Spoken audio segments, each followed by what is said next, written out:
Voici la Tanzanie. À première vue, un paradis naturel.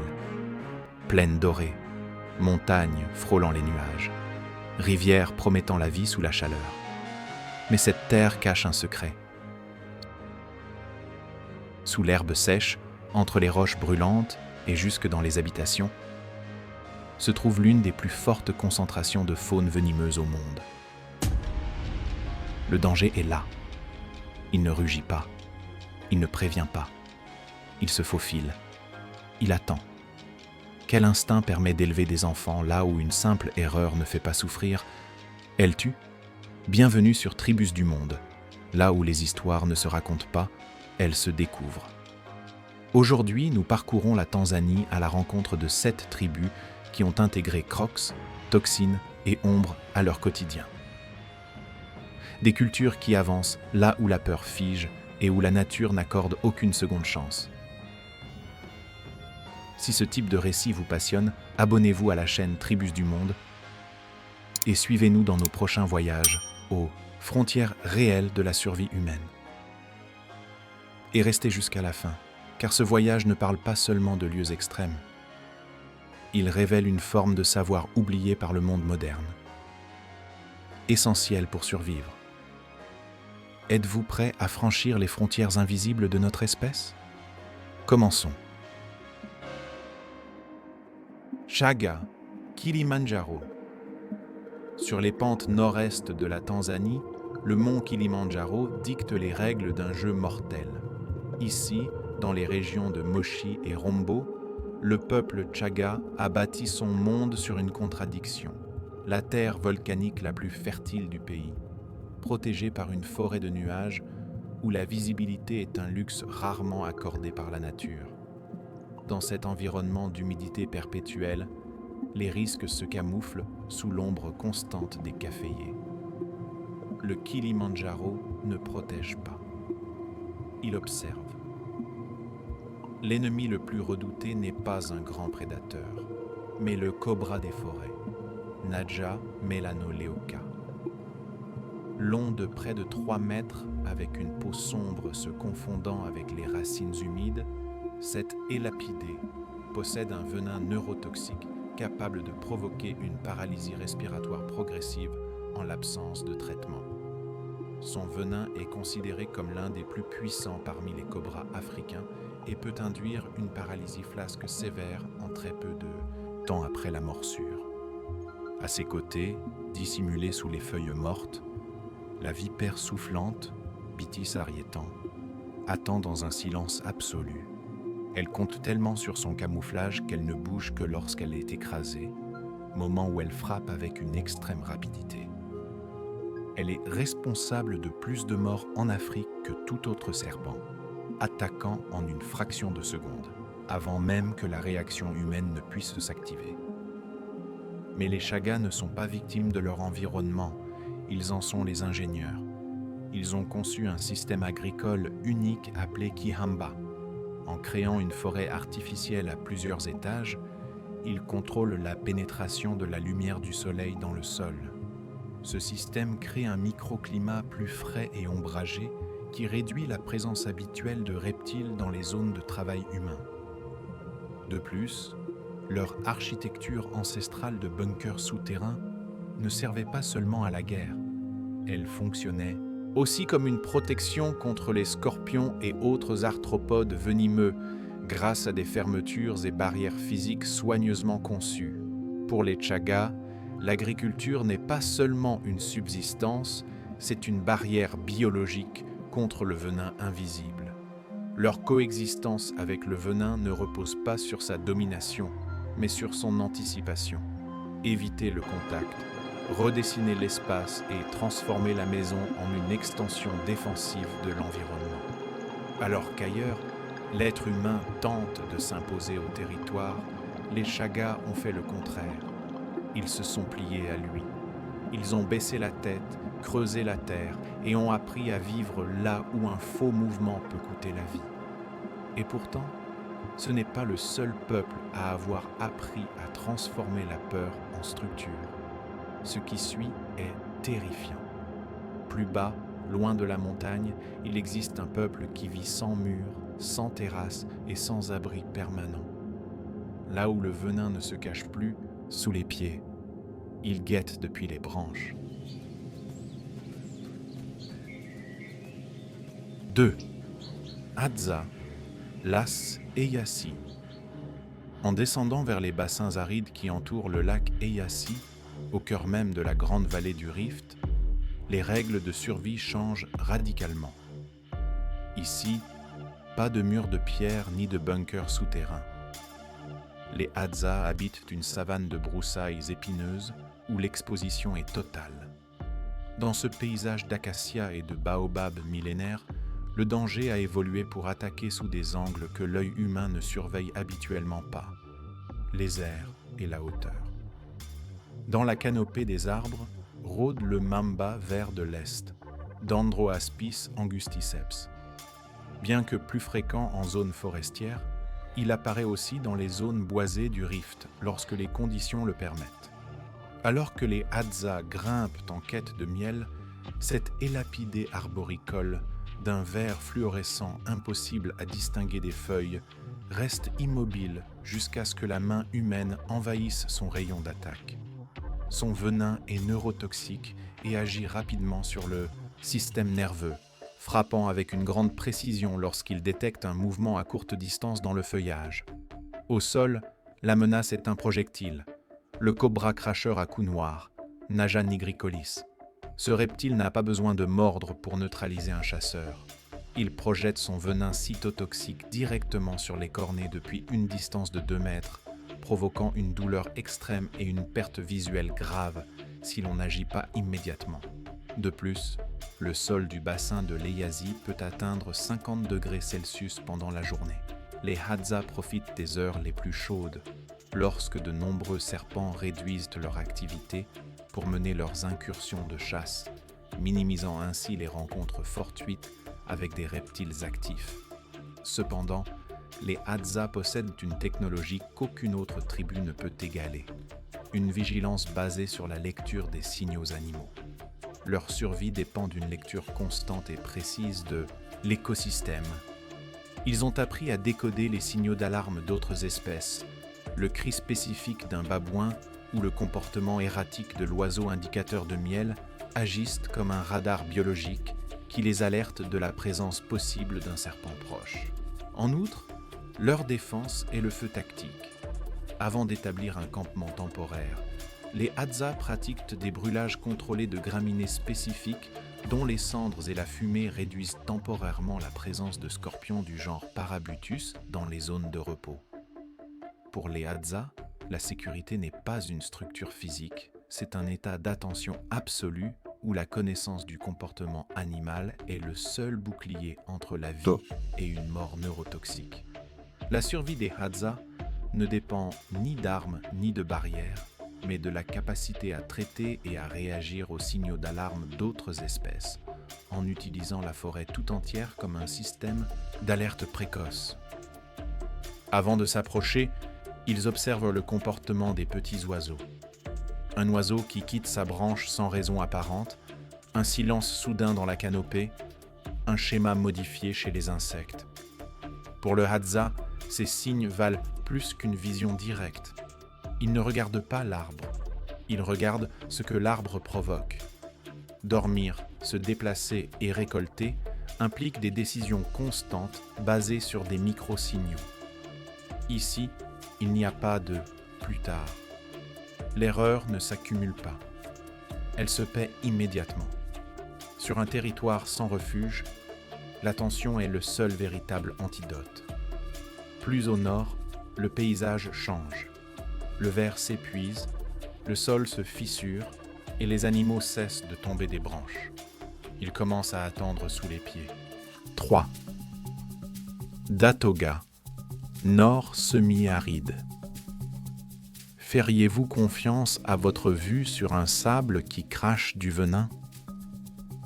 Là où la terre se fend sous un soleil sans pardon, le territoire des Datoga apparaît comme une steppe de poussière rouge et d'horizons de cendres. Ce peuple vit dans le nord semi-aride de la Tanzanie, parmi les zones les plus sèches de la vallée du Rift. À la différence de leurs voisins, les Datoga sont des maîtres du métal et des pasteurs guerriers, façonnés par un sol sec où le danger ne tombe pas des branches, il surgit des fissures. Ici, survivre signifie un contact direct, une friction quotidienne avec une faune qui a appris à se cacher dans l'aridité la plus absolue. Le principal danger sous les pas des Datoga est le scorpion à queue épaisse, Parabutus liosoma. Cet arachnide possède un venin neurotoxique particulièrement dangereux pour l'être humain et peut, dans certaines situations défensives, expulser des gouttelettes de venin lorsqu'il se sent menacé près de son terrier. Pour le contrer, les Datoga réorganisent le terrain autour d'eux. Ils suppriment tout refuge visuel et créent des périmètres de terre morte où le camouflage devient inutile. Ce scorpion supporte des températures extrêmes, propres aux saisons les plus sèches, en conservant sa puissance toxique intacte, même durant les mois de sécheresse sévère du Rift. À ses côtés, dans les zones de pâturage, rôde le cobra d'Égypte, Naja Hage. C'est l'une des plus grandes et des plus dangereuses cobras d'Afrique. Son venin, principalement neurotoxique, peut entraîner une paralysie musculaire progressive sans traitement.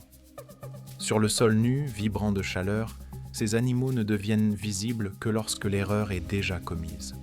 La réponse des Datoga à ce siège permanent est une ingénierie ancestrale des matériaux. Experts en métallurgie, ils ont développé une protection fondée sur le cuivre et le laiton. Les lourds ornements portés aux chevilles et sur les membres ne relèvent pas seulement de l'esthétique. Ils ajoutent une couche de défense là où les accidents sont les plus fréquents, au niveau des jambes, pendant le pâturage. Ils appliquent aussi une gestion stricte du sol autour des habitations. Toute végétation est retirée dans un rayon de 30 mètres autour des huttes en terre, créant une zone de mort visuelle où le moindre mouvement d'un reptile ou d'un scorpion est détecté instantanément par contraste. Leur tradition métallurgique n'est pas un simple marqueur culturel, c'est une réponse au milieu. Protection des membres, outils robustes, structures surélevées. Tout vise à réduire le contact direct avec le sol et à interrompre la trajectoire de l'animal avant la peau. Ici, la bataille n'est pas contre une attaque frontale. Elle est contre l'inattention du quotidien. Dans ce paysage, la différence entre vivre et mourir peut tenir à un pas mal posé, une main au mauvais endroit, une nuit sans inspection préalable. Alors que d'autres peuples réduisent leur présence pour éviter le contact, les Datoga acceptent que le risque fait partie du sol lui-même et organisent leur vie pour s'interposer entre le corps et la toxine. 4. Maasai, savane du Nord. Dans l'immensité des plaines du Nord, là où la savane semble infinie, les Maasai vivent avec un paradoxe mortel. Leur territoire est un espace ouvert d'une beauté saisissante, mais dès que le soleil tombe, la sécurité se dissout. Pendant que le monde regarde les lions, les guerriers Maasai savent que le vrai risque nocturne est plus petit, plus silencieux et bien plus létal. Dans l'obscurité des campements, les Boma, une menace rampe, attirée par la chaleur du bétail et des corps humains. La reine incontestée de cet écosystème, c'est la mamba noire, Dendroaspis polylepis. Ce n'est pas seulement le serpent le plus rapide d'Afrique, c'est aussi l'un des plus réactifs lorsqu'il est surpris dans un espace confiné. Son venin est un cocktail neurotoxique décrit localement comme une morsure sans marge d'erreur, capable d'effondrer un adulte en moins de 21 minutes. Son système d'inoculation haute pression peut injecter bien plus que la dose létale nécessaire pour un être humain. À ses côtés, le cobra cracheur à cou noir, Naja nigricolis, patrouille les abords, prête à projeter des rafales de venin aveuglant sur toute silhouette qui rompt la ligne de l'horizon. Le danger n'est pas seulement la morsure, c'est l'attaque préventive d'un animal qui perçoit les vibrations des pas bien avant d'être vu. D'où cette question. Quelqu'un pourrait-il rester immobile en entendant le sifflement d'une mamba noire sous son oreiller? La réponse Maasai à ce champ de mines biologique, c'est une architecture traditionnelle fondée sur le contrôle thermique intérieur. Leur maniata, maison faite d'un mélange de boue, de paille et de bouse, possède des murs d'une épaisseur précise, véritables isolants extrêmes. En stabilisant la température à l'intérieur, ils évitent les pics de chaleur qui attirent les reptiles pendant les nuits froides de la savane. Et la ceinture extérieure du village n'est pas qu'une clôture contre les prédateurs. C'est un mur d'épines d'acacia tressé et serré qui filtre les déplacements et ralentit toute intrusion. Les Maasai ont aussi mis en place un protocole de déplacement nocturne. Dans le campement, ils ne marchent jamais dans un silence total. Ils utilisent le rythme des bâtons frappant le sol ou le frottement des sandales en mambécine dinens, caoutchouc, pour produire des vibrations qui avertissent les cobras, laissant aux reptiles le temps de s'éloigner avant le contact. Pour un Maasai, la paix de la nuit n'est pas l'absence de bruit. C'est une négociation permanente avec les ombres qui glissent au ras du sol. Les serpents ne perçoivent pas le monde comme nous. Ils n'entendent pas le son. Ils lisent les vibrations du sol avec une sensibilité remarquable. Un rythme frappé sur la terre avertit l'animal avant même le contact visuel, favorisant le retrait et évitant la rencontre. La vigilance nocturne fait partie de la routine. Vérifier le périmètre, déplacer le bétail, éclairer les zones critiques. Dormir n'est pas abandonner le territoire. C'est une pause sous surveillance. Ici, survivre ne dépend pas de réflexes rapides. Cela dépend de ne pas partager l'espace avec le venin. Ailleurs, le danger attend immobile. Dans la savane nocturne, il se déplace lentement. Et seul celui qui comprend cette logique peut se reposer sans payer le prix. Si ce voyage vous captive et que vous voulez continuer à explorer des territoires où chaque décision compte, mettez un like, abonnez-vous à la chaîne et continuez à regarder. Car ce qui arrive maintenant ne glisse plus dans l'obscurité. Plus vers le centre du pays, la chaleur cesse d'être un facteur secondaire. Elle devient l'axe de tout. 5. Gogo. Dodoma. Dans les plaines arides de Dodoma, au centre de la Tanzanie, la terre n'est pas un refuge, c'est un four de poussière rouge où chaque pas est un pari contre le hasard. Ici, le peuple Gogo vit dans une steppe semi-aride, où le soleil calcine la surface et pousse la faune la plus dangereuse vers les seuls abris disponibles. Les fissures du sol et l'ombre des habitations humaines. Dans cet environnement, la marge d'erreur se mesure en millimètres et le temps de réaction se réduit à des fractions de secondes. Le risque sous les pieds des gogos se matérialise avec la vipère heurtante, Bitis arietan, experte dans l'art de l'immobilité. Elle s'enterre partiellement dans le sable fin et devient presque invisible. Ses crochets, longs et mobiles, peuvent traverser des matériaux résistants. Et son attaque survient avant même que le réflexe humain ne s'active.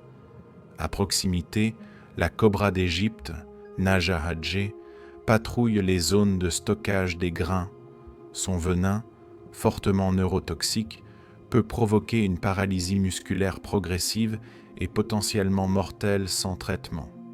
Mais le danger le plus insidieux est peut-être le scorpion à queue épaisse, Parabutus espèce, dont la vitesse d'attaque et la capacité à survivre des mois sans eau en font un habitant permanent des fondations en terre des maisons gogo.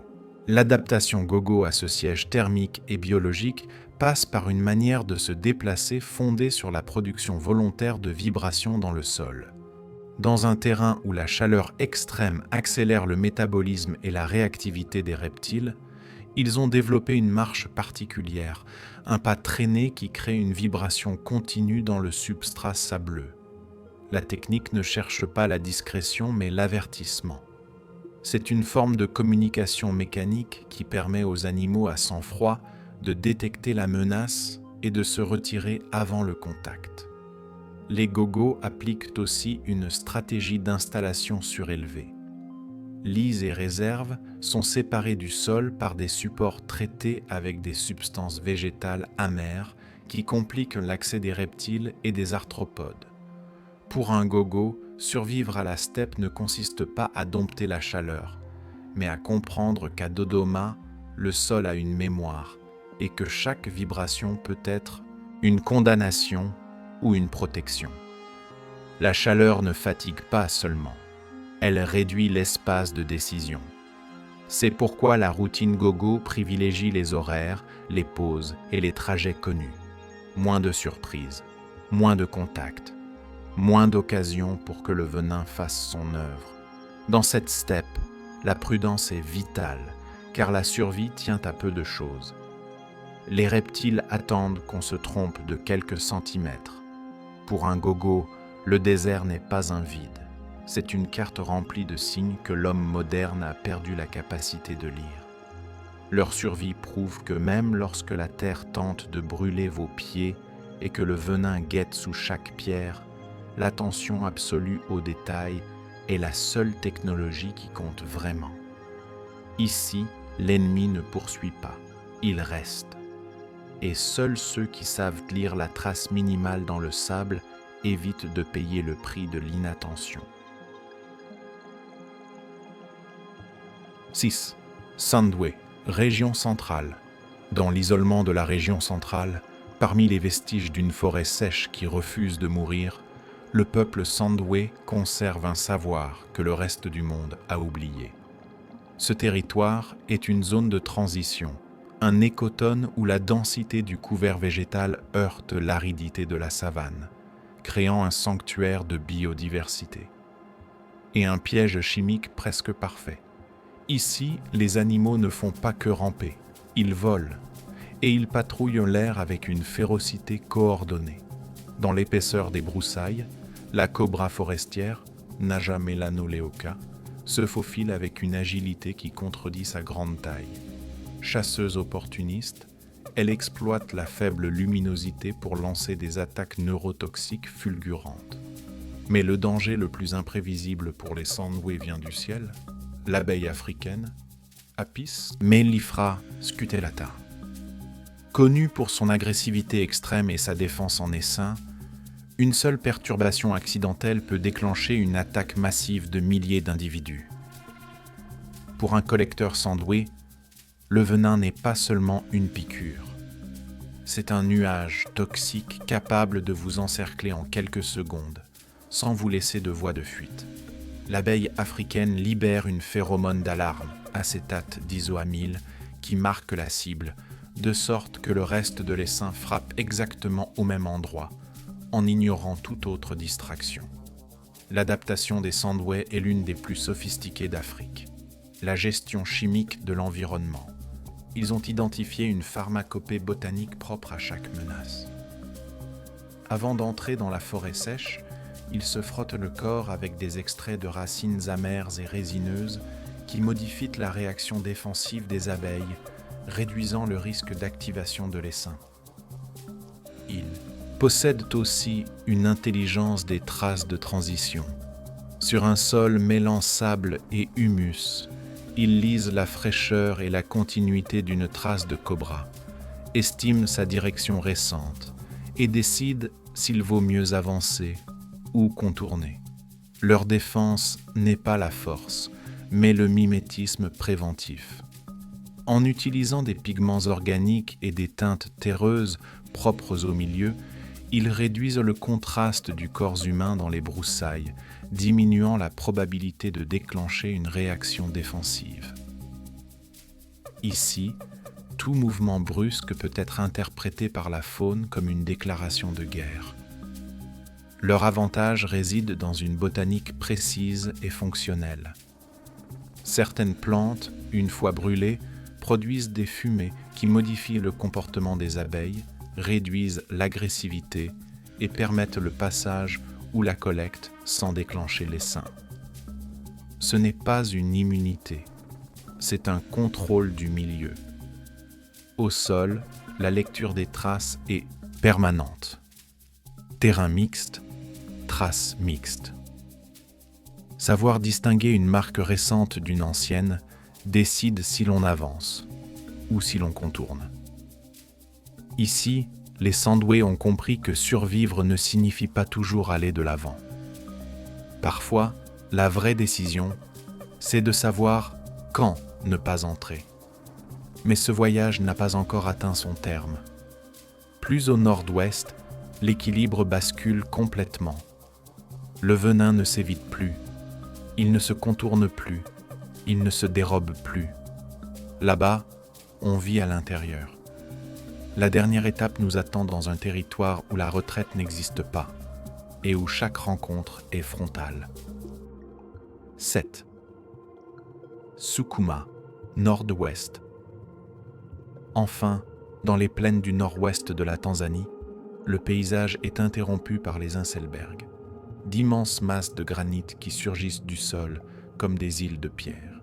C'est le bastion des Sukuma, un peuple qui a choisi de ne pas fuir l'épicentre du venin. Ces roches, creusées de fissures profondes et de cavités thermiques, offrent un refuge idéal à certaines des créatures les plus létales du continent.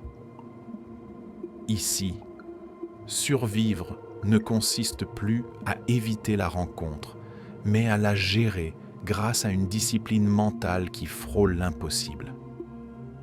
Dans les labyrinthes de pierre Sukuma, comme chez les Maasai, la mamba noire, Dendroaspis polylepis, guette, utilisant le granit chauffé comme un radiateur parfait pour atteindre ses vitesses maximales.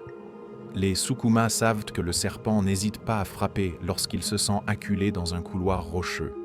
Sur les affleurements des Inselbergs, la densité des refuges thermiques dans le granit favorise une présence plus fréquente de mamba noirs que dans la savane ouverte. À ses côtés, le cobra cracheur à cou noir, Naja nigricollis, exploite les dénivelés pour projeter ses jets de venin depuis des positions élevées, visant directement les yeux de quiconque pénètre sur son territoire. Dans ce décor, le venin devient une constante atmosphérique, un risque présent dans chaque recoin du village. Mais les Sukuma ont répondu par la création du Bugoyangi, une société spécialisée de chasseurs de serpents, formée de manière extrême à la manipulation des reptiles. Ce n'est pas de la magie, c'est de l'observation permanente, un contrôle du mouvement et une lecture précise du comportement animal sous pression. Ils ont également développé une zoothérapie de protection des récoltes. Au lieu d'exterminer les cobras, ils les considèrent comme des gardiens de leur silo à grains. Par des gestes contrôlés, des vibrations de l'environnement et une interprétation minutieuse des réactions défensives, ils influencent la réponse du reptile et réduisent la probabilité d'une riposte. Pour un Sukuma, la mamba n'est pas un ennemi à abattre. C'est un élément de leur système de sécurité. Leur quotidien devient la preuve ultime que la peur est un état mental que l'on peut détourner, jusqu'à faire du prédateur un allié silencieux. Les Sukuma ne cherchent pas à dominer le venin. Ils apprennent à coexister avec lui dans le paysage de risque le plus concentré du pays, là où chaque rencontre est frontale et où la moindre erreur se paie immédiatement. 7 tribus, 7 lignes invisibles où la vie et la mort se séparent par un geste, un son ou une seconde d'attention. En Tanzanie, nous avons vu quelque chose que le monde moderne a oublié. Survivre, ce n'est pas résister à la nature, c'est apprendre à la lire avant qu'elle ne parle plus fort. Pour nous, le venin, c'est la peur. Pour eux, c'est une information, un langage silencieux, déchiffré avec les pieds, avec la peau et avec la mémoire profonde du territoire. Pendant que notre civilisation érige des murs, des alarmes et des écrans, ces communautés avancent sans filet dans un monde où chaque erreur a des conséquences réelles. Et pourtant, elles sont encore là. La question n'est plus « comment survivent-ils » La question est ailleurs. Si demain tout ce qui vous protège disparaissait, s'il ne restait ni signe, ni alerte, ni technologie entre vous et l'environnement, sauriez-vous reconnaître le danger avant même de le voir? Nous aimerions savoir quelle réflexion vous accompagne après ce voyage. Vous pouvez la laisser en commentaire.